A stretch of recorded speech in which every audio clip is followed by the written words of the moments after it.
Great, thanks. We are in the midst of an unprecedented transformation where we're trying to electrify everything. It's important that we electrify everything so that we can ultimately decarbonize our society. Electrification has been shown to be one of the key pathways to do so. But unfortunately, it's not happening rapidly enough or ubiquitously enough. And a number of challenges exist. We're dealing with an aging grid in the US. More than half of the grid infrastructure is more than 30 years old. And as a result, utilities are preparing to spend a lot of money from a central planning standpoint to upgrade that infrastructure. But that can take 5 to 10 years or more to get done. In the meantime, site hosts of all stripes are eager to move and electrify their sites, but they're simply not able to because most of their sites are not compatible. The high-powered energy requirements of charging infrastructure, for instance, is simply not compatible with what sites have in their existing electrical infrastructure. As a result, to create that equilibrium of power of supply and demand can take years and hundreds of thousands just to complete installation. And then when we think about what happens after you put in these systems, the utilization is highly unpredictable. And increasingly, we're seeing scrutiny from site hosts and site owners around demand charges. These are the surges in your electricity bill when there's a lot of demand on the grid. And that's not going away because of point number one. So we see this as a really big opportunity to more ubiquitously electrify sites to provide resilient EV charging that is not subject to the whims of the grid. But beyond that, we see this being a massive opportunity to think about how we design our grid infrastructure going forward altogether. Beyond transport, there's also buildings, industry, and electrification is really going to either present significant opportunities or challenges if we're not careful. And so we've designed a comprehensive suite of solutions called distributed resilience as a service. And it starts with the hardware. We have a patented hardware solution that's plug and play. It consists of 350 kilowatt hours of battery storage combined with 350 kilowatts DC fast charging. And it allows us in this containerized form factor to deploy in a matter of weeks instead of years. Our key to success is that we are able to plug directly into the existing electrical infrastructure to a site, so we're not needing utility intervention or pesky trenching. From there, we optimize each of these energy assets with software. Effectively, what we're able to do is create a value stack of energy services for the site host. And when we're not charging EVs, we're able to fully bank the systems by providing other services, whether to the grid or to the site host. And we have a patented siting tool, which allows us to de-risk deployment by understanding where are the places that will have a lot of EV demand, but where the grid capacity is weak. And these systems together form our solution set. And it helps us outperform competitors at very good constrained sites. So we're able to save hundreds of thousands in multiple years because we're not needing to trench or do upgrades. And we're lowering the cost of operation for the EVs and for the buildings. And it also acts as a microgrid because of the battery storage integration. We're able to bidirectionally serve power back to the building if needed. And this forms our energy stack, which is flexibly served for two models where we can either work with retail franchisees, we own the asset, pay out a rev share, or we can pursue a sale and SaaS model where the customer owns it and they pay us a license to manage their energy. To show how this has worked in the past, we deployed a really successful pilot with LADWP. Effectively, we were able to install a system, a very high-powered system, in just 2 weeks instead of 2 years. We were able to leverage a very minimal grid connection of 5 kilowatts and delivers 261 kilowatts. We saw zero peak demand charges and load during the entire 3 months, and we were able to redeploy the system in just 30 minutes. From there, we've seen a lot of other traction from different utilities who are really critical to this electrification journey. And so we've won a grant and funding from the utility in Detroit, as well as state of Michigan, as well as a utility in the Midwest to pilot the system. We also have contract negotiations with a tier 1 OEM for their dealership. And we've also been extended a debt facility of more than 20 million from a debt financier to help facilitate quick deployment of these assets. We're a diverse team of award-winning domain experts from across the industry, and we're supported by about 5 FTE and veteran advisors from the industry.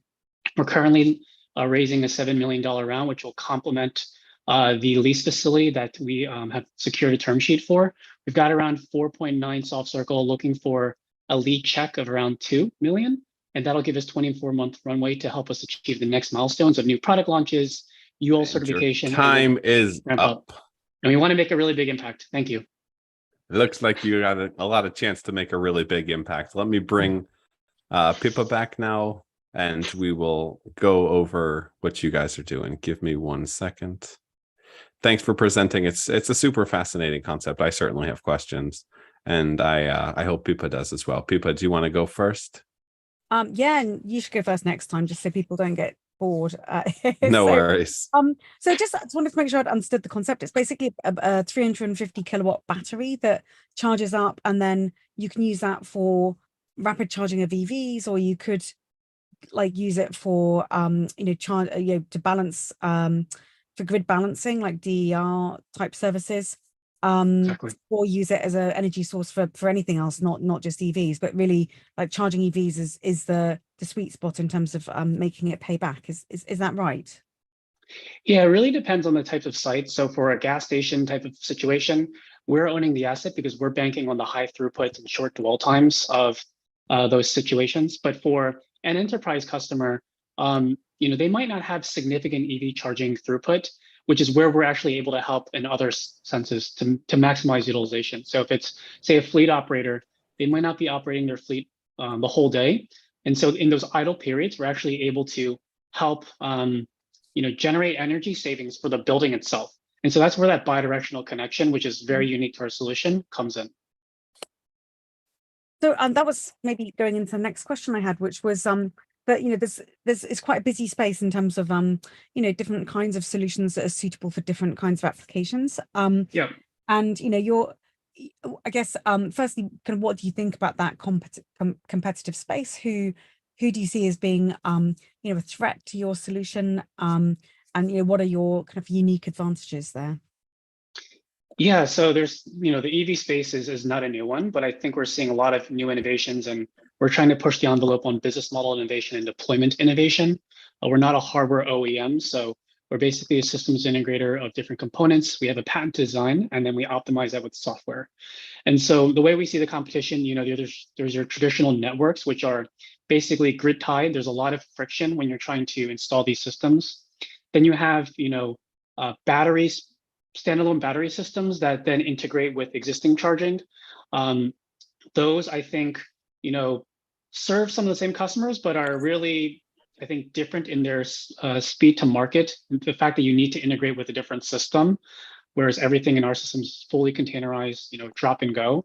And then you have other battery buffered solutions that operate at a lower capacity and kilowatt rating. And so where we're really differentiating is in the right sizing of the solution. We are not too big where it's too expensive, and we're not too small where we can actually play a meaningful role for utilities and for grid balancing. We've heard from utilities and customers of different segments that they've really struggled with some of the really small capacity or large capacity solutions. And so we're kind of like the Goldilocks in the middle. Great. And I one thing I'll also say is with the software, the goals at scale, we have hundreds, thousands units deployed, which are all connected as a virtual power plant. And so effectively what we're able to do is provide power for entire communities when the grid goes down. So, we're really seeing ourselves as this utility of the future enabled by digitization. Mm-hmm. That's really powerful vision. So can you tell me more about the different customer segments? You just kind of alluded to it there, but to what extent have you been able to demonstrate interest from the different customers? Yeah, so we started our journey focused on gas stations. This was about 2.5 years ago when we were founded. And we saw this big pain point where basically gas stations in many markets are getting phased out, and they're eager to diversify their incomes. And so without any products, with not even a deck, we secured a wait list of 50 gas station sites very early on, in just 24 hours. But from there, over the past 9 months, we've seen an influx of inbound. I would say greater than 90% of our leads are inbound, which we're really fortunate for, from fleet operators, auto dealers, as well as property developers. And the one thing that all these segments have in common is that they want to move quickly. They're really tired of all the friction that it takes to interconnect and to deploy. And they're really concerned about resilience. What does climate change pose in terms of risks for their operations of the fleet or for the building. And so our solution is able to very comfortably meet those, fulfill those needs, as well as be future-proofed. Because it's 350 kilowatt charging, we are basically not designing just for today, but ultimately for the next, generations of infrastructure, which are now being rolled out. Mhm. And yeah, we're in late stages with I showcased some of the current traction, but we've got many more that are in the medium to late stages. Okay, that's great. Thank you. And like kind of philosophically, how do you think about the kind of balancing services as part of it, like that happening at the local level versus kind of at the grid level? What do you see as being the kind of the benefits of the different approaches that you could take? Yeah, so we're much too small now to do this directly ourselves. So we have the benefit of partnering with third-party aggregators that basically will aggregate our capacity virtually with others and then bid that on our behalf. So that's one way in which we're able to sort of do that today. We're also able to generate a lot of value very locally with the grid feeder. So the actual grid connection that we're connected to is where we can actually help supply bidirectional power. But the idea is that at scale, these are all sort of coordinated together at maybe a substation level to help utilities defer those very costly investments. As I mentioned, PG&E is expecting anywhere from $5 to $10 million per mile to future-proof against wildfires and all this new electrification that is happening. And so that's not going to be very popular with the ratepayers who are ultimately going to foot the bill. And so, they're seeing that they can't do everything themselves. They're looking for decentralized sources of energy infrastructure that can help. And so that's where we see ourselves playing very nicely with these two traditionally siloed approaches of EV rollout and resiliency. We're telling, that you need to actually think about them integrated. And that's where we're starting to get traction with utilities. Okay, very interesting. Lots of different applications and kind of different value segments. It's just that this is a bit of it's a difficult world to sell things in the kind of the grid hardware space, and I'm sure that you've kind of come across that kind of reluctance to invest in this purely just because the sales cycles can be quite long. There's lots of different potential solutions out there, and how do you demonstrate that this is the right one? So yeah, best of luck with kind of navigating that maze. Speaking of, Thanks, what's your conversion rate from inbound into actual pilot or customer? Yeah, so I would say it remains to be seen. I mean, we have a pretty healthy pipeline. I would say, I flashed up the slide with a couple of pilots, whether they are paid pilots for software or hardware applications. We don't have the UL certification yet. That's a really big reason why we're raising this round, to help us get to that next milestone. There's many customers we've spoken to who, once we have that, are eager to deploy. In the meantime, we've been basically de-risking with by demonstrating our trustworthy, safety protocols, the engineering partners that we're collaborating with, like Black & Veatch. These are ways in which we've de-risked it for customers today. Have you looked at a franchising model where even individuals or businesses can just say, I need another business line. This isn't going to be a red box. This is going to be a charger box, or this isn't going to be a pinball machine. This is going to be, etc. Yeah, so we've explored that. We've been exploring that for the gas station convenience store model because it's a really good fit. You're not there for very long. It's a short dwell time. We would actually introduce time cap charging sessions so that within 10 minutes you can get 180 miles. But for grocery stores, restaurants, it's a little less clear to us whether high-powered 350 kilowatt charging is critical. For those, you might be perfectly served with a lower form of L3 or level 2, just given how long people are spending at those locations. And then for the enterprise, they own it, so it's kind of up to them how they want what their utilization curves will look like. Mm-hmm.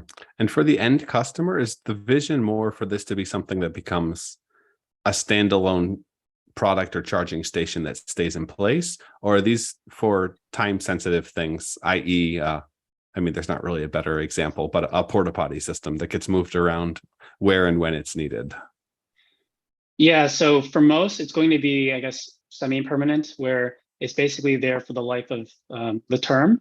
And then if they wanted to maybe, if we wanted to swap in or out, then we could very easily do that. But for utilities, we've had a number of conversations, especially on the East Coast, where they're battered by hurricanes. They see this as something that can charge their fleet for 9 months, and then during hurricane season, act as storm hardening infrastructure that can be very easily deployed to grid constrained locations or places with no grid connectivity whatsoever.